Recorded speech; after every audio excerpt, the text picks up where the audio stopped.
Hello everyone, welcome to Fathom Academy. I am Mohammad Sadiq. आज हम लोग JEE एडवांस 2022 का फिजिक्स का पेपर डिस्कस करेंगे। This is the paper that makes a towering statement in the field of science and technical education, not only in India but all over the world. So without any delay let's just begin. So ये है physics का paper number 1। इसमें section 1 जो है वो numerical value type questions थे। Total 8 questions थे और न्यूमेरिकल वैल्यू जो थी वो उसको डेसिमल के 2 प्लेसेस तक राउंड ऑफ करके लिखना था मैक्सिमम, एंड करेक्ट आंसर पर +3 मार्क्स, एंड इसमें कोई नेगेटिव मार्किंग नहीं थी। सो क्वेश्चन नंबर 1 जो है वो आपको यहाँ दिख रहा होगा। 2 spherical stars A and B have densities rho A and rho B respectively. A and B have same radius and their masses MA and MB are related by MB is equal to twice MA. Due to an interaction process, star A loses some of its mass so that its radius is halved, while its spherical shape is retained and its density remains rho A, that is the same.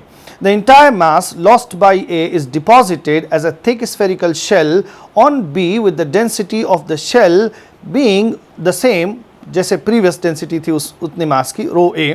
If VA and VB are the escape velocities from A and B after the interaction process, then उनकी जो escape velocities का ratio है वो ratio दे रखा है और उसमें एक n है, उसकी वैल्यू हमें कैलकुलेट करना है। सो क्वेश्चन ये है कि 2 स्टार्स हैं A एंड B, रेडियस दोनों की सेम है, densities rho A and rho B है और दोनों का मास एक दूसरे से इस तरह से रिलेटेड है। So we can say that B का मास A के मास का ट्वाइस है, डबल है। अब इसमें due to some interaction star A वो अपना कुछ मास लूज कर रहा है इस तरह से कि उसकी जो रेडियस है वो हाफ हो जा रही है। सो अगर इसकी रेडियस हाफ हो गई है, अगर इसकी रेडियस हाफ हो रही है, सो लेट अस कैलकुलेट इसका कितना मास रह जाएगा। So we know that mass is equal to density into volume of a sphere which is 4/3 pi capital R cube. Density पे कोई फर्क नहीं पड़ रहा, सिंपली मास हम कट कर ले रहे हैं। So mass is directly proportional to R cube. अगर हमने R को हाफ कर दिया है then certainly mass 1/8 times हो जाएगा। So the new mass of the star A is MA upon 8. ठीक, and then we can also calculate कि A ने कितना मास लूज किया। So let us calculate the mass lost by A, that is delta M। इसका initially mass था MA and finally MA by 8 हो गया है। So the mass lost by star A is equal to 7MA by 8, 7MA by 8, and यही mass फिर star B पर जाके deposit हो रहा है और इस तरह से डिपॉजिट हो रहा है कि स्टार B पर जो मास है थिक स्फेरिकल शेल के फॉर्म में डिपॉजिट हो रहा है, उसमें डेंसिटी भी कोई फर्क नहीं आ रहा। जो डेंसिटी यहाँ पर मास डिस्ट्रीब्यूशन में थी वही डेंसिटी B के ऊपर जब डिस्ट्रीब्यूट किया जा रहा है, सेम मास तब भी वही है। So we can show here that this delta M is deposited in the form of a thick shell over the star B। ठीक, ये है और इंटरेस्टिंगली इसकी डेंसिटी वही है जो स्टार A के में मास डिस्ट्रीब्यूशन की डेंसिटी है। ओके, सो इसका मास MA बाई 8 हो गया है, इसकी रेडियस हाफ हो गई है। Let us right here that the new radius of star A is R by 2। Now let us calculate interaction के बाद B का मास कितना है और B की रेडियस कितनी है। ओके, सो B का mass, this is very easy to calculate. B का मास MB इनिशियली था और इतना मास जितना A ने लूज किया है वो इस पर ऐड हो जाएगा, that is 7MA by 8 and MB वो यहाँ दे रखा है ट्वाइस MA है। सो यहाँ 2MA रखेंगे एंड देन उसमें हम ये 8 ऐड करेंगे। सो 8 into 2 16 plus 7 is 23MA by 8। So finally this is the mass of star B। अब इसमें सबसे इंपॉर्टेंट चीज़ हमें कैलकुलेट करना है कि स्टार B की रेडियस क्या होगी, बिकॉज हमें स्केप वेलोसिटी कैलकुलेट करनी है and we know escape velocity उसका जो फॉर्मूला है in terms of mass and radius that is √2 gm upon r। So mass हमने कैलकुलेट कर लिया, अभी रेडियस मालूम करना है। सो इनिशियली ये जो B वाला पार्ट है, जो ओरिजिनल स्टार B है, उसकी रेडियस तो r है और जो हमने थिक शेल डिस्ट्रीब्यूट किया है उसकी outer radius, suppose this is r dash, and in fact वही फाइनली स्टार बी की रेडियस भी होगी। सो यहाँ पर आर डैश की वैल्यू कितनी, ये हमें कैलकुलेट करना है। अच्छा, अब क्वेश्चन में ये दे रखा है कि ये जो शेल यहाँ पर बन रही है उसकी डेंसिटी वही है जो ए के साथ मास डिस्ट्रीब्यूशन की थी।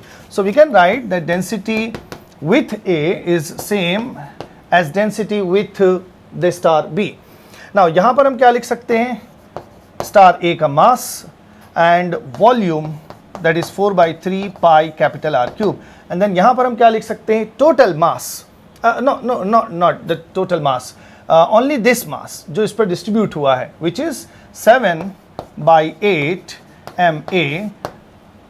ओके, ये हो गया मास। नाउ अपॉन वॉल्यूम, सो इसका वॉल्यूम जो होगा बी का वॉल्यूम, सॉरी बी का नहीं, ये जो शेल ऊपर बन रही है उसका वॉल्यूम हमें कैलकुलेट करना है।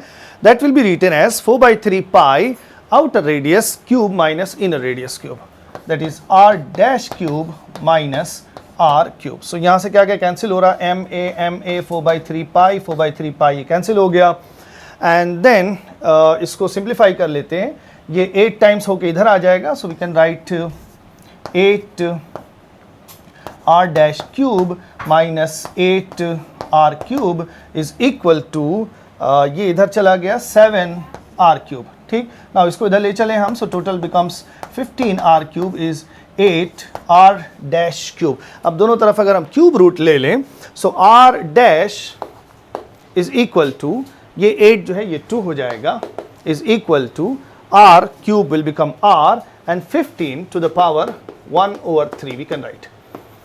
सो r dash is equal to 15 to the power 1/3 into r upon 2। ठीक, ये हमें मिल गई r डैश इस फिगर में, which is nothing but the radius of the star B after the interaction. ठीक, सो अभी हमें यहाँ पर कैलकुलेट करना है स्टार बी से स्केप वेलोसिटी और स्टार ए से स्केप वेलोसिटी का रेशियो। नाउ स्केप वेलोसिटी लिख लेते हैं, यहाँ पर क्या होता है formula, √2gm upon r। So vb upon va will be equal to g and 2 are same for both the stars, so m a, sorry b ऊपर लिखा हुआ है, so m b dash upon m a dash into r के साथ inverse relation है, so this would be r a dash upon r b dash, ये हो जाएगा।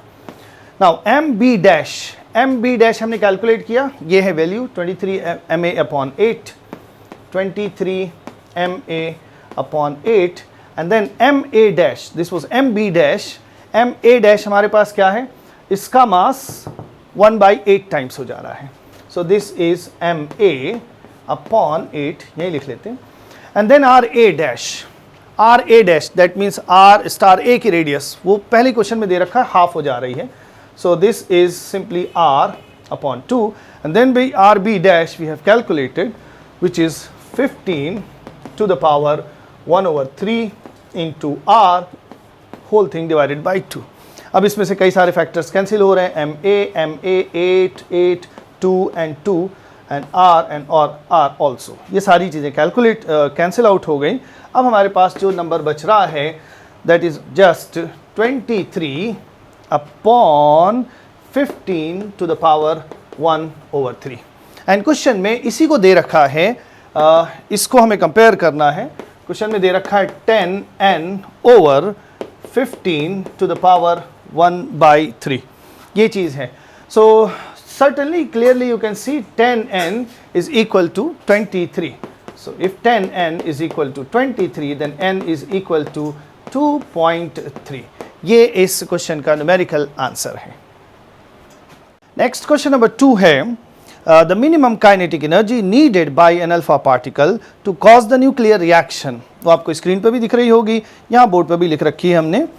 In a laboratory frame is n in mega electron volt. Assume that nitrogen is at rest in the laboratory frame. The masses, ये n, He, alpha particle, proton and oxygen, इन सब के masses दे रखे हैं, u में दे रखे हैं, और 1 u की वैल्यू जो है उसके करस्पॉन्डिंग जो एनर्जी रिलीज होगी that is 930 mega electron volt पर सी स्क्वायर, ये दे रखा है। सो n की वैल्यू यही हमें कैलकुलेट करना है।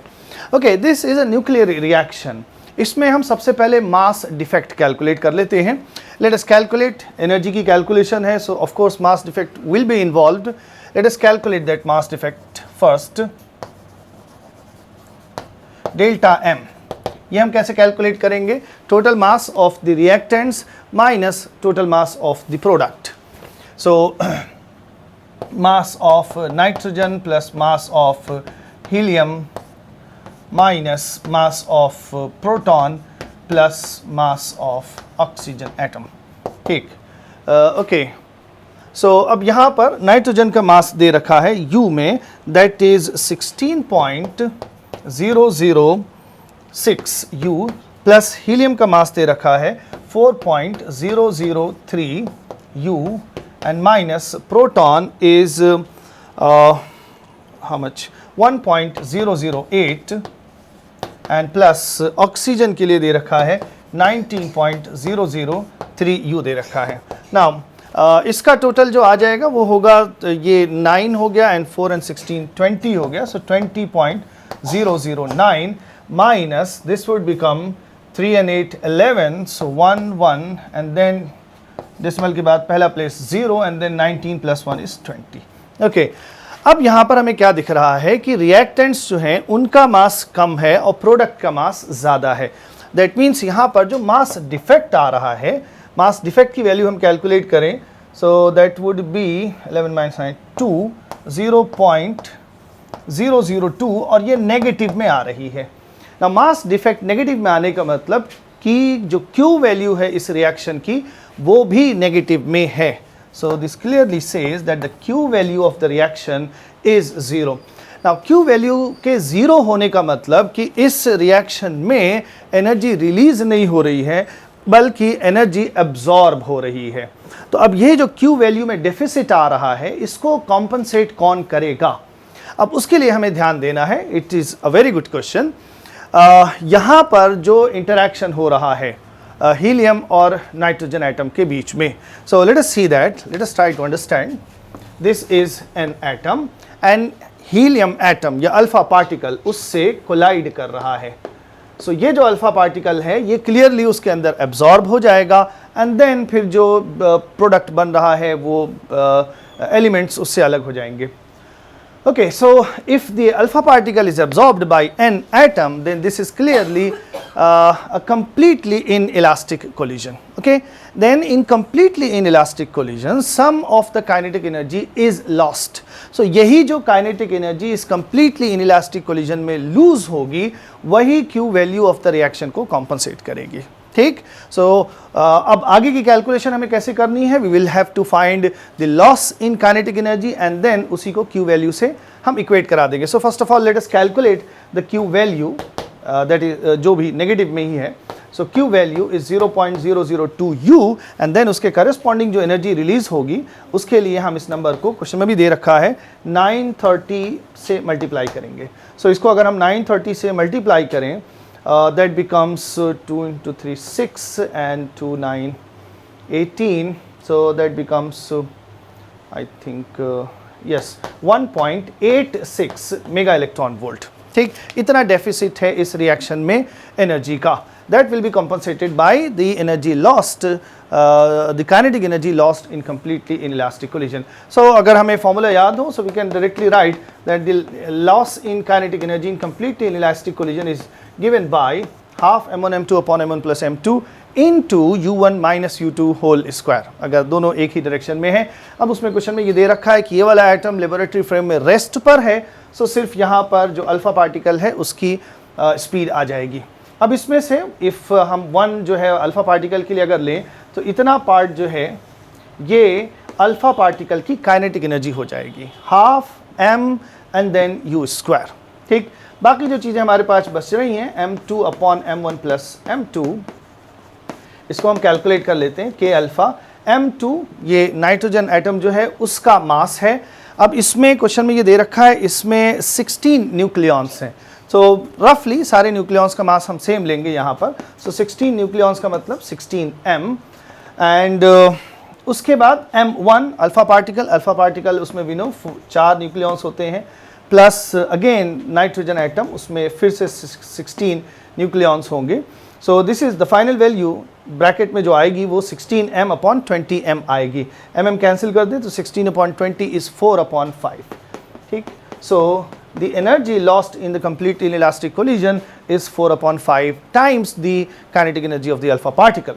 Okay? अब इसी वैल्यू को हमें Q वैल्यू से इक्वेट कराना है और K alpha that is minimum kinetic energy required of the alpha particle वो आ जाएगा. So 4/5 times K alpha is equal to 1.86. ये वैल्यू मेगा इलेक्ट्रॉन वोल्ट में ही आएगी. So K alpha is equal to 5 times 1.86/4. ठीक. एंड देन इसको 4 से अगर हम डिवाइड करें so that becomes 4 times 16 and then 6 times 24 and then 5 times. Okay, now 5 5s are 25 and 5 6 are 30 plus 2 is 32 and then 5 4s are 20 and 3 is 23. ठीक. And 3 के बाद decimal लगा लेंगे. सो दिस इज 2.325. नाउ इसको राउंड ऑफ करना है हमें 2 places तक. सो लास्ट वाला जो डिजिट है वो 5 है, उससे पहले वाला वो इवन है. सो 5 को हम ड्रॉप कर देंगे. This is simply 2.32 mega electron volt. So kinetic energy of the alpha particle उसकी जो न्यूमेरिकल वैल्यू है that is 2.32 mega electron volt. ये इस क्वेश्चन का आंसर है. नेक्स्ट क्वेश्चन नंबर 3 जो है इसमें ये कैपेसिटर्स और बैटरी उसका एक कॉम्बिनेशन दे रखा है.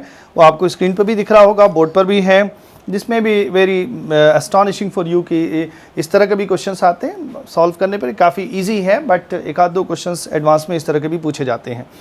सो इसमें डायग्राम के हिसाब से जो C3 कैपेसिटर है उस पर हमें चार्ज बताना है कितना है. सो ये है C3 capacitor. Now nodal analysis से अगर हम देखें तो इसको हमने 0 और इसको 2 वोल्ट असाइन किया. Then this point and this point ये सब 2 वोल्ट पर है और ये सारे पॉइंट्स ये 0 वोल्ट पर हैं. तो C3 के अक्रॉस जो पोटेंशियल डिफरेंस है that is nothing but 2 volt. Now C3 पर जो चार्ज होगा वो हो जाएगा C3 which is 4 microfarad and the potential difference which is 2. So simply this is 8 microcoulomb. This is the answer to this question. Next question number 4 is from ray optics. It says a rod of length 2 centimeter makes an angle 2 pi by 3 radian with the principal axis of a thin convex lens. The lens has a focal length of 10 centimeter and is placed at a distance of 40 by 3 centimeter from the object as shown in the figure. The height of the image is 30√3 by 13 centimeter and the angle made by it with respect to the principal axis is alpha radian. Then the value of alpha is pi by n radian where we have to find the value of n. So ये है situation. एक convex lens है, focal length 10 centimetre और ये है rod, इसकी length 2 centimetre है. ये प्रिंसिपल एक्सिस से 2 पाई बाई 3 एंगल बना रहा है. So clearly this angle will be 60 degree. Okay, so say this end is A and ये एंड B है. ओके, सो यहाँ पर B से प्रिंसिपल एक्सिस पर एक परपेंडिकुलर ड्रॉप करें हम. सो इस परपेंडिकुलर का जो फुट है उसकी A से जो डिस्टेंस होगी, नाउ दिस इज 2 सेंटीमीटर. सो ये हो जाएगा 2 cos 60 2 sin 60 एंड ये हो जाएगा 2 cos 60. So this value is half of this 2 centimetre which is 1 centimetre. Okay, so ये जो फुट है इसका लेट अस से इसको हम B कह लेते हैं. B जो फुट है रॉड का, जो ये वाला एंड है उसका जो फुट आ रहा है प्रिंसिपल एक्सिस पर, let us call that B. Now A principal axis पर है तो उसकी जो इमेज बनेगी वो प्रिंसिपल एक्सिस पर ही बनेगी. सो ये जो इमेज बन रही है वो A की बन रही है, late us call that A dash. और जो दूसरा एंड है उसका जो फुट है B, उसकी जो इमेज बनेगी वो यहाँ पर बनेगी, let's call that B dash. अब यहाँ से काफ़ी ये आसान हो जाएगा ये समझना कि अल्फ़ा की वैल्यू हमें कैसे मिलेगी. ये हाइट जो इमेज की है वो हमें ऑलरेडी दे रखा है. यू कैन ऑल्सो से उसका जो वर्टिकल प्रोजेक्शन है वो हमें दे रखा है. और अगर हम ये B dash A dash distance कितनी है वो कैलकुलेट कर लें then it will be very easy to find through 10 alpha the value of alpha. Okay, so उसके लिए हमें A की जो इमेज है वो कहाँ बन रही है ये पता करना है एंड सिमिलरली B की इमेज कहाँ बन रही है वो हमें मालूम करना है. A की ऑब्जेक्ट डिस्टेंस 40 by 3 है और B की object distance 40 by 3 plus 1 centimetre है. ओके, सो A के लिए कैलकुलेशन करते हैं. पहले A की इमेज कहाँ बन रही है, we will use the length formula. 1 by v minus 1 by u is equal to 1 upon f. 1 by v we have to find, and u की वैल्यू नेगेटिव होगी, रे के ऑपोजिट ये डिस्टेंस है, that is 40 by 3. So this becomes 3 upon 40 is equal to 1 over 10. Now 1 upon v is equal to 1 over 10 minus 3 upon 40. So इसको अगर हम calculate करें, LCM will be 40 and then 4 minus 3 upon 40 will be 1 by 40. Okay, so v की value जो आ रही है वो आ रही है 40 सेंटीमीटर. सो ए की जो इमेज है प्रिंसिपल एक्सिस पे जो पॉइंट है उसकी इमेज यहाँ पर लेंस से 40 सेंटीमीटर डिस्टेंस पे बन रही है. Now let us do the same for B point. B के लिए कैलकुलेशन करते हैं. Again use the lens formula. 1 upon V minus 1 upon U is equal to 1 over F. So 1 upon V and U, इसके लिए जो distance है इसको हम अलग से कैलकुलेट कर लेते हैं. बी की जो ऑब्जेक्ट डिस्टेंस है वो हो जाएगी 40 by 3 plus 1, that is 43 by 3 centimetre. We will use that distance here. So this is 3 upon 43 is equal to 1 over 10. Now 1 over v is equal to 1 over 10 minus 3 upon 43. अब इसको simply हम calculate कर लेते हैं. 43 minus 30, that is 13 upon 430, और v is equal to 430 upon 13 centimeter.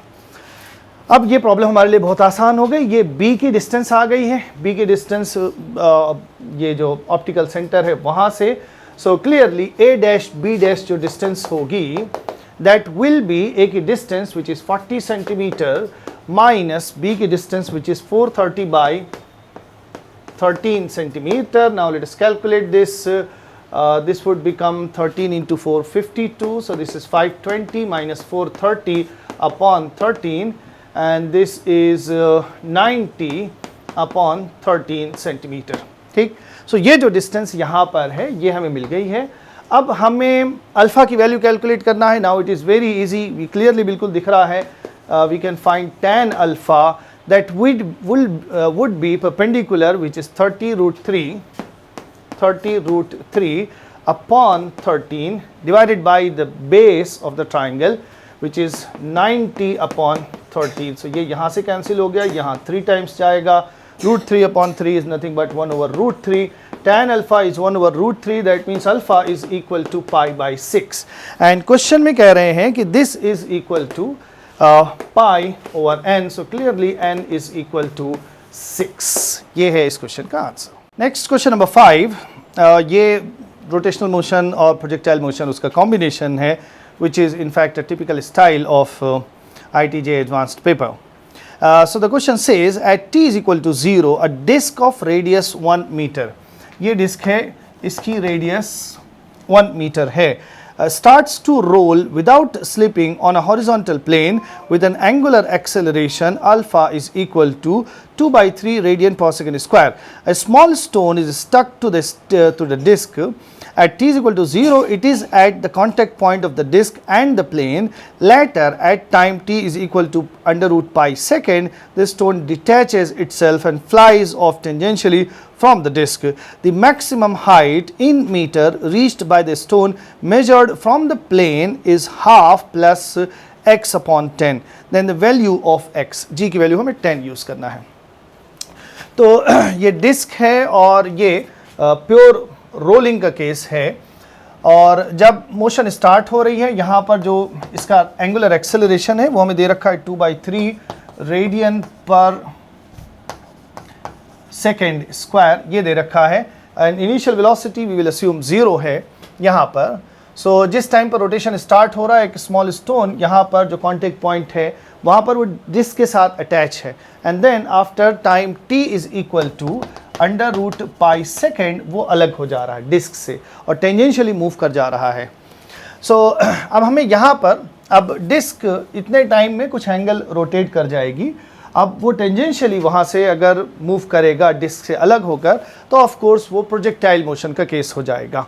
उसकी जो motion होगी मोशन अंडर ग्रेविटी होगी प्लेन में, and motion under gravity in a plane is projectile motion. The particle will move on a parabolic path. Okay, so हमें यहाँ पर उसी projectile motion की जो हाइट होगी इस प्लेन से वो कैलकुलेट करना है. सो लेट अस कैलकुलेट कि इतने टाइम में ये जो डिस्क है वो कितना एंगल रोटेट कर रही है. सो जो सेकेंड इक्वेशन का एनालॉगस होता है रोटेशनल काइनेमेटिक्स में, we will use that theta is equal to omega naught t plus half alpha t square, omega naught is 0, so half alpha which is 2/3 radian पर second square and then t under root pi square करेंगे just pi हो जाएगा. So this value is पाई/3 radian. That means जो disc है वो 60 degree angle rotate कर गई है. नाउ 60 डिग्री रोटेट करने का मतलब कि ये जो पॉइंट है अब वो 60 डिग्री रोटेट करके यहाँ कहीं आ गया है. This is the location of that small stone. अब इस टाइम पर वो डिस्क से अलग हो रहा है एंड टेंजेंशियली मूव करेगा तो उसकी वेलोसिटी यहाँ पर ये हम शो कर सकते हैं, इस डायरेक्शन में उसकी वेलोसिटी होगी. ठीक, अब इसका जो एंगल है इस वेलोसिटी का हॉरिजॉन्टल से जो एंगल बनेगा, this angle is 60 degree and यहाँ पर ये एंगल 90 डिग्री है, ये 30 है, ये रेडियस और ये टेंजेंशियल है, तो ये एंगल 90 होगा, ये 30 है, 90 है, so this is clearly 60 degree. ठीक, सो हमारी जो प्रोजेक्टाइल मोशन है वो 60 डिग्री पर स्टार्ट हो रही है. The particle will move on a parabolic path like this. So ये जो लेवल है इस लेवल से प्रोजेक्टाइल मोशन स्टार्ट हुई है. सो यहाँ से हम कैलकुलेट कर सकते हैं कैपिटल H, फॉर्मूले से हम डायरेक्टली कैलकुलेट कर सकते हैं. एंड जिस टाइम पर ये डिटैच हुआ था उस टाइम पर वो ग्राउंड से इतनी हाइट ऊपर है. ठीक, अब यहाँ पर ये रेडियस है विच इज़ 1 मीटर दे रखा है क्वेश्चन में एंड ये 60 डिग्री है. So this is 1 cos 60 which is half. So ये डिस्टेंस हाफ मीटर है. सो क्लियरली ये वाली जो डिस्टेंस है ये भी कितनी है, 1/2 मीटर. सो प्रोजेक्टाइल जो स्टार्ट हो रही है वो प्लेन से ऑलरेडी हाफ मीटर ऊपर से स्टार्ट हो रही है. ओके, अब यहाँ पर हमें कैलकुलेट करना है कि ये जब स्टोन अटैच हो रहा है उस टाइम पर उसकी टेंजेंशियल वेलोसिटी क्या है. सो हमें एक चीज़ और कैलकुलेट करनी पड़ेगी, ओमेगा एंगुलर वेलोसिटी जिसकी क्या है, from first equation omega naught plus alpha T. Omega naught is 0, alpha is 2/3 and T की जगह हम लिख सकते हैं अंडर रूट पाई. ये है इसकी angular velocity. And then from pure rolling की जो कंडीशन होती है v is equal to R omega, v is equal to R omega, R की वैल्यू 1 है. सो यही वैल्यू क्या हो जाएगी, 2/3 अंडर रूट पाई. अब यही क्या हो जाएगी, उसकी टेंजेंशियल वेलोसिटी मीटर पर सेकेंड में हो जाएगी. Okay, now we have got everything जो भी हमें प्रोजेक्टाइल के लिए चाहिए. The velocity of projection, the angle of projection and already जो पार्टिकल है वो हाफ मीटर हाइट पर है ग्राउंड से. Now let us calculate the maximum height of the projectile. Okay, जो टिपिकल प्रोजेक्टाइल मोशन की हाइट होती है. So the formula is u square sine square theta upon 2g. Now u is 2/3 under root pi, square करेंगे this is 4/9 pi and then sine 60 is √3/2, square करेंगे that would be 3/4 and then यहाँ पर ये 2g है, g अगर हम 10 use करेंगे so this value is 20. Okay, so 4 ये कैंसिल हो गया, 3 इज 9 यहाँ पर आ गया. सो ये जो वैल्यू आ रही है this is pi upon 3 × 20 which is 60. ठीक, सो प्रोजेक्टाइल मोशन की जो हाइट आ रही है. अब क्वेश्चन में प्लेन से जो हाइट दे रखी है वो हमें इस तरह से दे रखा है, 1/2 प्लस x अपॉन 10 ऐसा दे रखा है. सो 1/2 ऑलरेडी हमें ये वैल्यू मालूम है. सो यही वाली जो वैल्यू है ये प्रोजेक्टाइल, जहाँ से प्रोजेक्टाइल जो प्रोजेक्शन हुआ है वहाँ से फिर कितनी हाइट ऊपर गया है प्रोजेक्टाइल, वो ये मैक्सिमम हाइट है. सो x/10 ये हमने कैलकुलेट किया, जो h इधर वो उसके बराबर होगा, दैट इज π/60. ठीक, सो x की जो वैल्यू आ जाएगी दैट इज π/6 एंड इसको अगर हम डेसिमल में कैलकुलेट करें 3.14/6, so that would be 0.5 and then 142 times, और उसके बाद जो वैल्यू आएगी वो 5 से कम ही आएगी. सो यहाँ पर जो x की न्यूमेरिकल वैल्यू आ रही है वो है 0.52. ओके, सो ये इस क्वेश्चन का आंसर. नेक्स्ट क्वेश्चन नंबर 6, ये प्योर रोलिंग एक्सेलरेटेड रोलिंग से है. A solid sphere of mass 1 kg and radius 1 meter rolls without slipping on a fixed inclined plane with an angle of inclination 30 degree from the horizontal. Two forces of magnitude 1 Newton each parallel to the incline act on the sphere both at a distance r is equal to 0.5 meter from the center of the sphere as shown in the figure. The acceleration of the sphere down the plane in meter per second square is, ये हमें find करना है यहाँ पर, इसका जो acceleration है linear acceleration वो कैलकुलेट करना है. ओके, सो ये एक्सेलरेटेड रोलिंग का केस है. सो रोलिंग का केस है तो रोलिंग की condition v equal to R omega वो हम यूज़ करेंगे. एंड अगर ये एक्सेलरेटेड रोलिंग का केस है तो इसको डिफरेंशिएट करने पर a is equal to R alpha, ये भी कंडीशन बन जाती है, इसको हम यूज़ कर सकते हैं. दूसरा, प्योर रोलिंग का केस अगर है तो जो पॉइंट ऑफ कांटेक्ट है उससे जो एक्सिस पास होगी that will B instantaneous axis of rotation. तो उस पॉइंट ऑफ कांटेक्ट के अबाउट वी कैन अस्यूम कि ये जो स्फीयर है वो सिर्फ रोटेशनल मोशन परफॉर्म कर रहा है या प्योर रोटेशन परफॉर्म कर रहा है, वो उसको ट्रांसलेशन में फिर नहीं जाना पड़ेगा. Okay, so we will find the torque about this point. तो वो जो केस होगा वो प्योर रोटेशन का केस होगा एंड देन वहाँ से टॉर्क को हम आई अल्फा लिख के अल्फा कैलकुलेट कर लेंगे and then we will find the linear acceleration of the sphere. Okay, so let us find the torque of the various forces about the point of contact. Now list out जो forces हैं यहाँ पर, वो एक तो इसका weight हो जाएगा, दूसरा ये दोनों forces जो दे रखे हैं, third will be the frictional force जो कि इसी पॉइंट ऑफ कांटेक्ट से पास होगा किसी भी डायरेक्शन में हो, एंड नेक्स्ट जो फोर्स होगा वो नॉर्मल रिएक्शन होगा, वो भी इसी पॉइंट से एक्ट करेगा. तो फ्रिक्शन एंड नॉर्मल रिएक्शन उन दोनों का टॉर्क इस पॉइंट के अबाउट 0 हो जाएगा. ये जो 3 पॉइंट्स हैं इन्हीं का टॉर्क हमें कैलकुलेट करना है. फर्दर जो ग्रेविटेशनल फोर्स है उसका ये वाला जो कंपोनेंट आएगा mg sin थीटा, इसका तो टॉर्क आएगा, लेकिन दूसरा कंपोनेंट जो आएगा mg cos थीटा वो अगेन पॉइंट ऑफ कांटेक्ट से पास होगा तो उसका भी टॉर्क 0 हो जाएगा. सो ये 3 फोर्सेस हमारे बच रहे हैं, इन्हीं का नेट टॉर्क निकालना है एंड देन वहाँ से अल्फा मिल जाएगा. इसकी वैल्यू हम कैलकुलेट कर लेते हैं. मास स्फीयर का 1 kg और रेडियस 1 दे रखा है. सो 1 एंड g 10 एंड साइन 30, ये एंगल 30 है. सो यहाँ पर ये वैल्यू आ जाएगी 5 newton. Okay, now let us calculate net torque about the point of contact. Okay, so जो टॉर्क है mg sin थीटा का जो टॉर्क है इसके अबाउट वो किधर होगा, r क्रॉस f इनसाइड होगा. सिमिलरली इस पॉइंट का जो टॉर्क होगा that will also be inside the board, r cross f.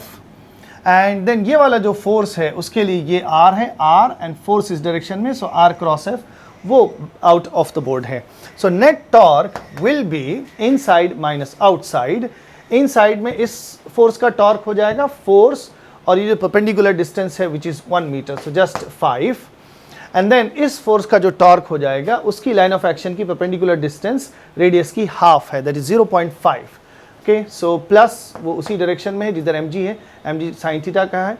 So 0.5 into 1 and then इस वाले फोर्स का टॉर्क अपोजिट है, सो इसको हम सब्ट्रैक्ट कर लेंगे. ये जो परपेंडिकुलर डिस्टेंस है लाइन ऑफ एक्शन पर वो है 1 plus half, that is 1.5 and then into force which is 1 Newton. Okay, so 0.5 minus 1.5 is minus 1 and 5 minus 1 is 4. Torque is equal to 4 Newton meter, ये आ गया. अब यहाँ से हम लिख सकते हैं tau is equal to I alpha. And यहाँ पर एक बात हमें ध्यान देनी है कि मूवमेंट ऑफ इनर्शिया जो हमें कैलकुलेट करना है वो इसके अबाउट लेना है, बिकॉज हम ये लेके चल रहे हैं कि जो स्फीयर है वो इस पॉइंट के अबाउट रोटेशनल मोशन परफॉर्म कर रहा है. So the axis of rotation is passing through this point and इसके अबाउट स्फीयर का जो मूवमेंट ऑफ इनर्शिया होगा वो हो जाएगा 2/5 mr² plus mr², that is 2/5 plus 1 is 7 by,